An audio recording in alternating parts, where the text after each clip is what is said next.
Apskatīsim, kā var izmantot iekšējos pārtraukumus. Iepriekš skatījām, kā tiek izmantot ārējie pārtraukumi, kur mikrokontroleris reaģēja uz ārējo pārtraukumu, kad, piemēram, tika nospiesta spiedpoga. Kāda tad šeit ir atšķirība? Būtiska atšķirība ir tāda, ka šeit nav nepieciešams ārēji, piemēram, pieslēgt spiedpogu, lai mikrokontroleris reaģētu uz pārtraukumu, jo ir iespējams izmantot kādu no iekšējām perifērijām. Piemēram, taimeri, kas šajā gadījumā tiek izmantots, vai analogs par pārveidotāju, vai kādu no citām perifērijām, kuras nodrošina pārtraukumu procedūras apstrādi.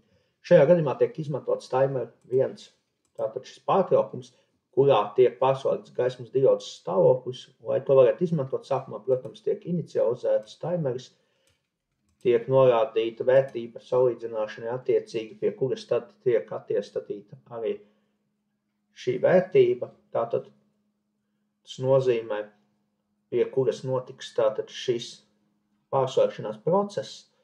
Tātad sākumā ir norādīts galvenajā funkcijā, ka PB0 pieslēgvieta atkal būs izēja, pie kuras būs pievienota gaismas diode.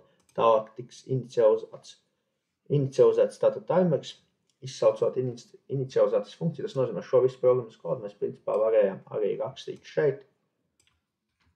Ja būtu nepieciešams tātad pārlikt tātad, un tad tas varētu notikt secīgi.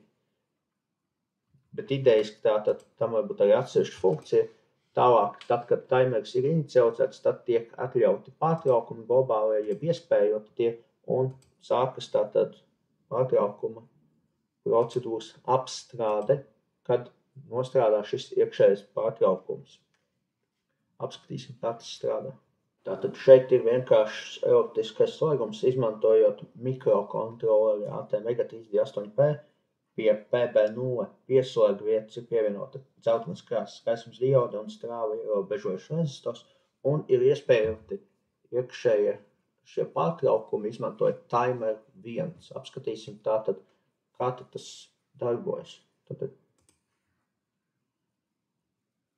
šeit mēs redzam, ka aptuveni ik pēc 1 sekundes tiek ieslēgta un izslēgta gaismas diode.